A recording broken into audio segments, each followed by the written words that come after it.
Voilà, merci d'être restés. Merci aux trois conférenciers pour ces interventions passionnantes et qui soulèvent un certain nombre de questions et qui vont pouvoir, je l'espère, être abordées au cours de cette table ronde.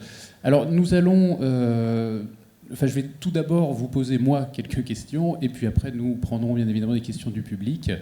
Alors, la première qui me vient à l'esprit, c'est donc on a vu donc à l'instant les exosquelettes, on a vu donc avec Olivier Srati le séquençage ADN et le génotypage de l'ADN, et avec Didier Kernel un certain nombre de technologies qui permettent d'allonger la durée de vie. La question de la session de cet après-midi était la convergence. Comment est-ce qu'on peut faire converger ces technologies autour finalement peut-être d'un but commun ou d'un objet commun? Alors, pour suivre un peu la logique, on va dire, du technological readiness level, je vais partir du laboratoire et donc m'adresser tout d'abord à Samuel Veyrette. Comment est-ce que s'instancie dans votre pratique de recherche cette convergence, alors, entre informatique et robotique, on la voit bien, mais est-ce que vous vous ouvrez à d'autres disciplines pour, on va dire, comprendre, enfin j'imagine que quand les exosquelettes ont un rapport avec le corps, donc évidemment il faut comprendre la mécanique du corps, mais aussi sa biologie. Voilà. Est-ce que vous pouvez nous dire comment vous travaillez en convergence ? Justement, c'est le point majeur qui est effectivement étudié en ce moment, c'est de savoir comment on fait pour faire travailler des spécialistes de SHS, de sciences humaines, avec des roboticiens, avec des biomécaniciens, avec des spécialistes du corps humain, et comment faire pour les faire interagir ensemble et produire conjointement des avancées en matière de nouvelles connaissances et de production de nouvelles connaissances au sein des laboratoires. Donc, pour répondre à ta question, j'ai envie de dire que c'est assez naturel dans le cadre du montage de projets de recherche, qu'il soit européen ou l'Agence nationale de la recherche, qui favorise en fait des consortiums qui regroupent des compétences différentes. Et donc c'est dans ce cadre qu'on commence à voir l'émergence de véritables projets interdisciplinaires. Merci. Alors peut-être maintenant Didier Kernel, autour donc des questions d'allongement de la durée de vie, il est évident qu'on est dans des questions qui croisent là encore plusieurs disciplines. Parce que je rappelle quand même, on est dans une tradition intellectuelle et épistémologique française qui est peut-être un peu trop concernée par la disciplinarité et par la surspécialisation dans des domaines qui s'ouvrent à présent autour donc de thématiques comme la longévité. Est-ce que vous pouvez nous dire, vous, dans les recherches que vous suivez et que vous soutenez, comment se met en œuvre un peu cette convergence? Ce que je voudrais d'abord dire par rapport à donc cet aspect, donc un des spécialistes du sujet de la longévité, Aubrey de Grey, dit parfois la science se balkanise, donc elle se concentre sur un certain nombre d'aspects. Et en ce qui concerne la longévité, on n'aperçoit pas plutôt le but global. Il y a aussi un spécialiste qui disait le chercheur qui cherche à mettre fin à une maladie telle le cancer, on le félicitera, on dira que c'est un but louable. Celui qui cherche à mettre fin à l'ensemble des maladies liées au vieillissement, lui, ce sera plutôt un fou. Alors, ça, c'est une première partie de la réponse. Dans le domaine des convergences, ce dont je n'ai pas parlé, parce qu'on ne peut pas s'attaquer à toutes les questions liées à la longévité, ce dont je n'ai pas parlé, c'est les perspectives vraiment vertigineuses de rencontres entre l'être humain et l'informatique qui, à un moment, permettrait d'envisager réellement de copier la conscience sur un substrat informatique et donc là d'avoir une forme d'immortalité virtuelle. Je n'en ai pas parlé d'abord parce que ça mène très loin. Je n'en ai pas parlé parce que pour ce qui, moi, m'intéresse ou ce qui nous intéresse dans notre association Hills Life Extension Society, c'est plutôt tout ce qui permet à l'être humain, disons, classique de vivre beaucoup plus longtemps en bonne santé. Mais dans le mouvement transhumaniste, il y a beaucoup de gens qui s'intéressent aussi à ce domaine-là. Et qu'est-ce que c'est qu'un être humain classique ? un être humain classique de chair et de sang, on va dire, tout simplement. Donc, Soumis à la... oui, il n'existe pas. Donc, attention, toute personne qui a plus de 50 ans dans cette salle n'est pas un être humain classique, puisque pendant environ 98% de l'histoire de l'humanité, personne n'a atteint, donc sur les 300 000 ans pour l'Homo sapiens sapiens, personne n'a atteint, ou quasiment personne n'a atteint l'âge de 50 ans. Donc un être humain classique, ça n'existe pas vraiment, mais la copie de la conscience sur un substrat informatique, là, ce serait un changement encore plus considérable que tout ce qu'on peut imaginer aujourd'hui. Alors, je me tourne à présent vers Olivier Ezrati, parce que là, on parle finalement de technologies qui sont, j'allais dire, très prospectives, hein, qui n'ont pas, pour prendre un langage un peu plus business, de retour sur investissement prévu à moyen terme, et encore moins à court terme. Donc, ma question, c'est finalement, comment est-ce qu'on crée de la valeur à partir de ces technologies-là ?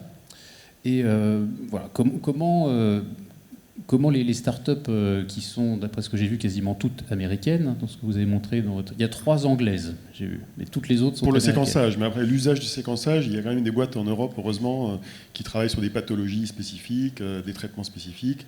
Le séquençage, c'est un tout petit bout de la chaîne, il y a tout l'usage qui est derrière, heureusement d'ailleurs. Et c'est là d'ailleurs qu'on trouve des applications.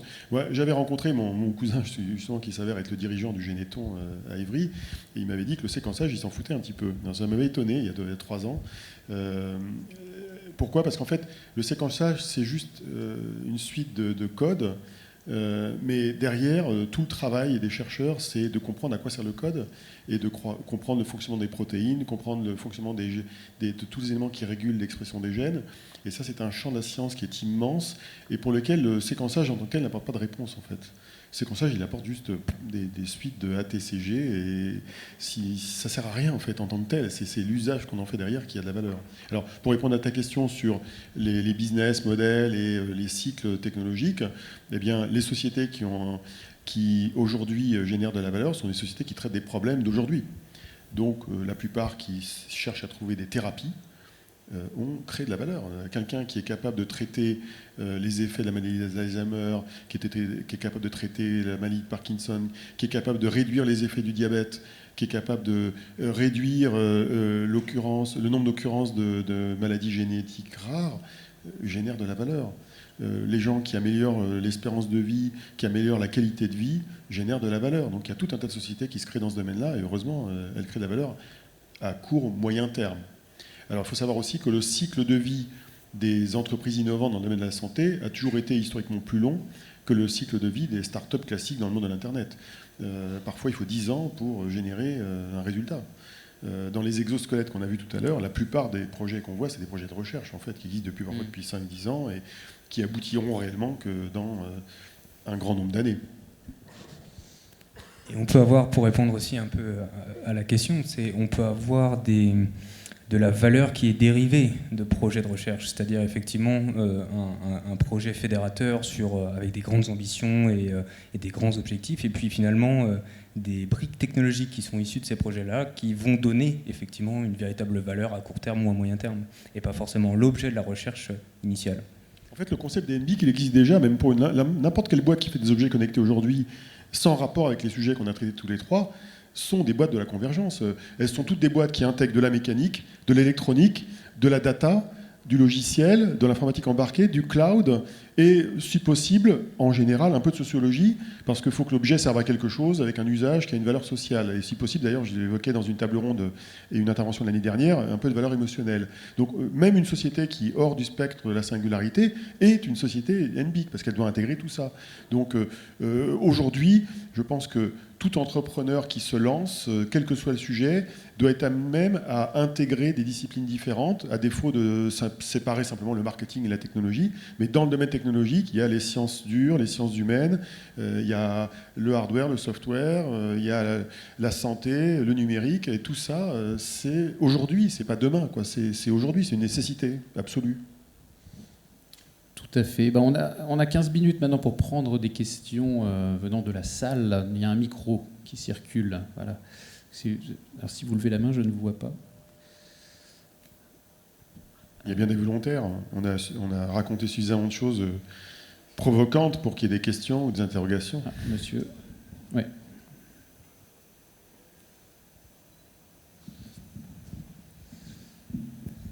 Oui, merci. Sur l'exposé sur la longévité, j'ai été surpris que vous parliez uniquement de la longévité et non pas de l'espérance de vie en bonne santé. C'est comme une notion dont on entend parler en ce moment. Et j'ai plutôt l'impression qu'en ce moment, on vit moins en bonne santé. Qu'en pensez-vous et est-ce que ça fait partie de vos travaux? Didier Cornel. Oui, d'abord, bien sûr, parfois je fais une diapo, vivre en bonne santé beaucoup plus longtemps, égale vivre en bonne santé beaucoup plus longtemps. Ça a l'air tautologique, mais il faut que je le répète. Donc l'objectif, d'abord, de tous ceux qui se réclament du transhumanisme, je ne connais pas d'exception, et de notre association, et Hills, et des chercheurs dans le domaine de la santé, c'est évidemment de vivre en bonne santé beaucoup plus longtemps. Alors, par rapport à ce qui concerne les statistiques qui sont disponibles en ce qui concerne l'espérance de vie actuelle en bonne santé, il y a plusieurs difficultés. La première, si vous allez sur des sites internet de l'Union européenne, d'Eurostat précisément, et que vous allez consulter les données concernant l'espérance de vie en bonne santé, je vous conseille d'aller voir celle sur la Belgique ou de comparer celle entre la Finlande et la Suède. Pour la Belgique, vous verrez une courbe, enfin plus exactement pas une courbe, mais un graphique allant comme ceci. Et pour ce qui concerne la Finlande et la Suède, vous verrez qu'il y a normalement une différence d'espérance de vie en bonne santé entre la Finlande et la Suède d'une dizaine d'années. Qu'est-ce que ça veut dire? Tout simplement que les statistiques actuellement disponibles sur l'espérance de vie en bonne santé ne sont pas réellement fiables.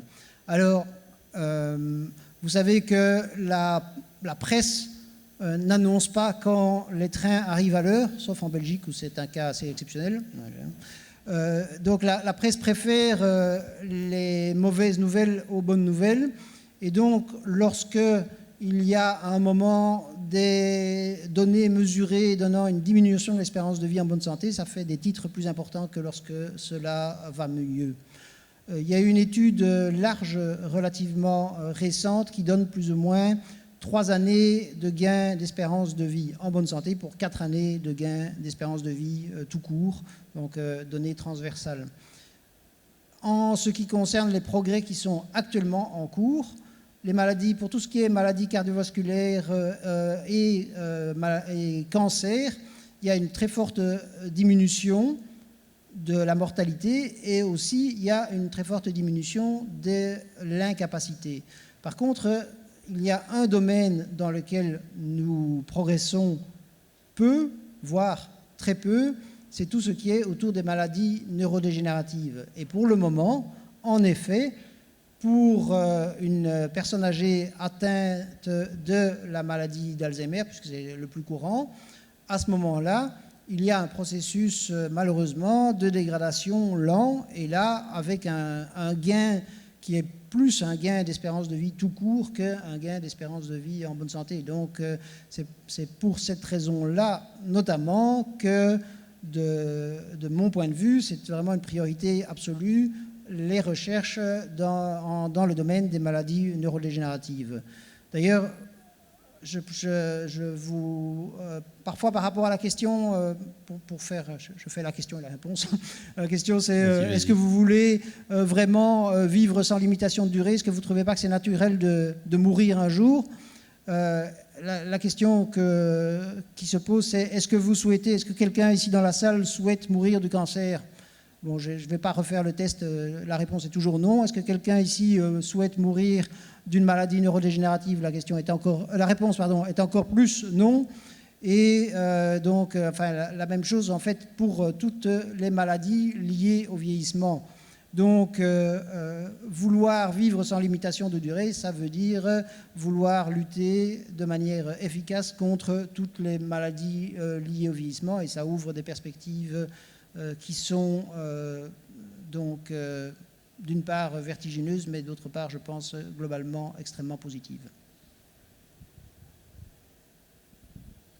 Moi, j'ai une petite réflexion par rapport au sujet qui est, moi, je m'interroge beaucoup sur cette notion d'espérance de vie, donc qui est de l'ordre de la centaine d'années, et je compare cette centaine d'années aux prédictions liées à l'environnement et à la température de la planète et au risque environnemental qu'on prend avec notre mode de vie collectif existant. Et quand je croise les courbes, je me dis qu'on va être emmerdé avant par l'existence de l'environnement de la planète, avant de vivre plus longtemps. Donc on risque d'avoir moins de quoi s'alimenter, moins de quoi vivre correctement, du fait qu'on aura usé l'écosystème avant même de vivre plus longtemps. Donc il y a une histoire d'homothétie là à régler. C'est un problème métaplanétaire, c'est-à-dire comment on fait en sorte que l'innovation progresse collectivement au même niveau sur la capacité à sauvegarder l'environnement et la capacité à vivre plus longtemps en meilleure santé. Ça, c'est vain de vouloir vivre plus longtemps si on tue la planète en parallèle. Et j'irais même plus loin en disant que c'est possible qu'on n'ait pas les ressources suffisantes sur Terre pour pouvoir engager des recherches majeures sur l'espérance de vie et l'augmentation. C'est possible qu'on n'ait plus suffisamment d'énergie ni de matière. Alors, bon, on va peut-être prendre une autre question pour permettre à la salle de s'exprimer, sauf si tu veux réagir en 20 secondes. En 20 secondes, je suis persuadé que dans la mesure où les gens vivent de plus en plus longtemps, ils se préoccupent de plus en plus de ces questions-là et que, mais ça ce serait un très long débat par ailleurs, mais que c'est sûr que les progrès technologiques dans le domaine de l'environnement, c'est une priorité absolue, notamment la question du découplage en ce qui concerne l'énergie, donc les énergies renouvelables et les autres. Ok. Est-ce qu'il y a une autre question dans la salle? Oui, ça va en jaune.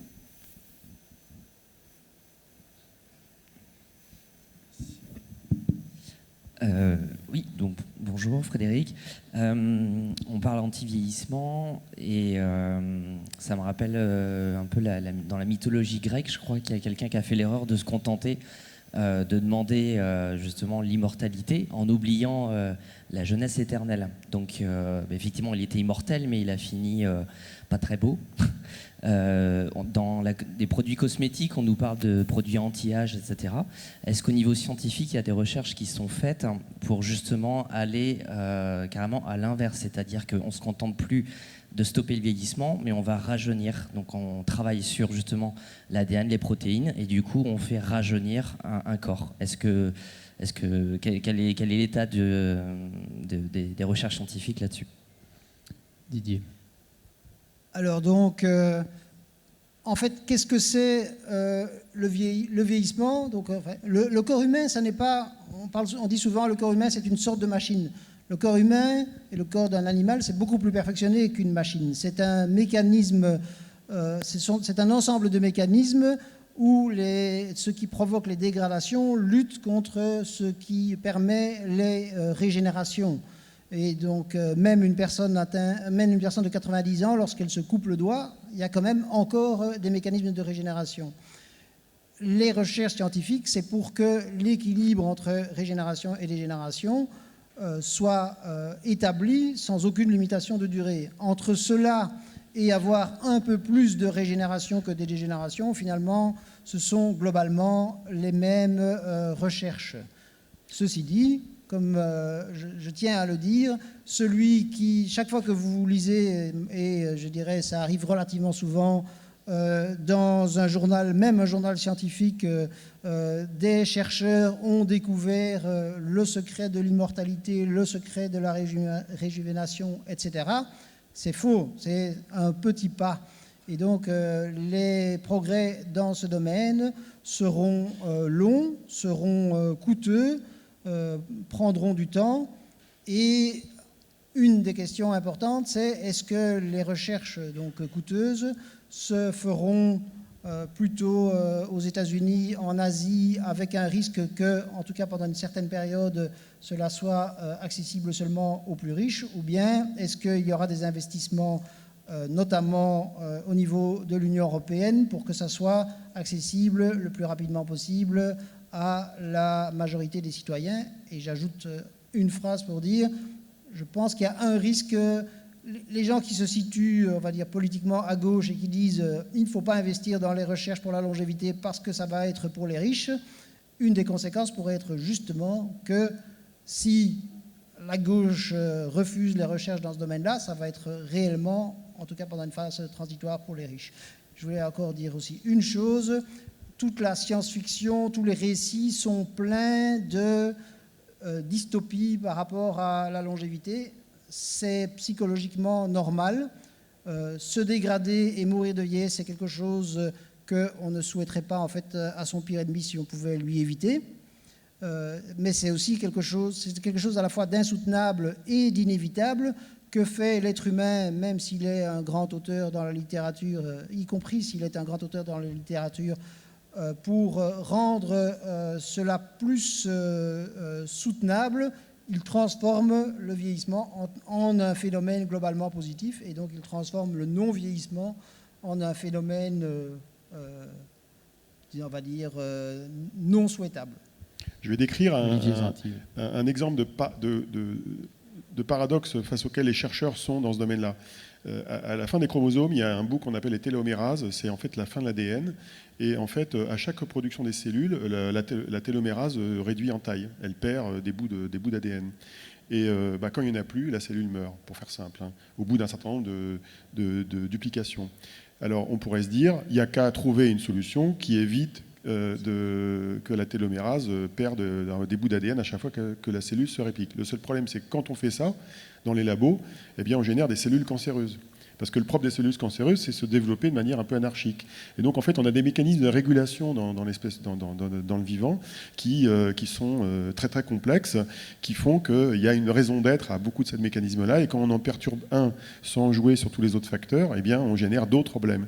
Donc, ce sur quoi butent les chercheurs, dans ce cas précis, qui est juste un des moyens de limiter potentiellement le vieillissement, c'est d'éviter les effets pervers d'une forme de thérapie, comme on l'a régulièrement. Quand on fait des greffes, on est obligé de réduire le système immunothérapique, donc on génère d'autres pathologies qui rendent fragiles les personnes à certaines attaques virales ou bactériennes, et donc on a sans arrêt à gérer cet équilibre-là. C'est compliqué la science, c'est tout.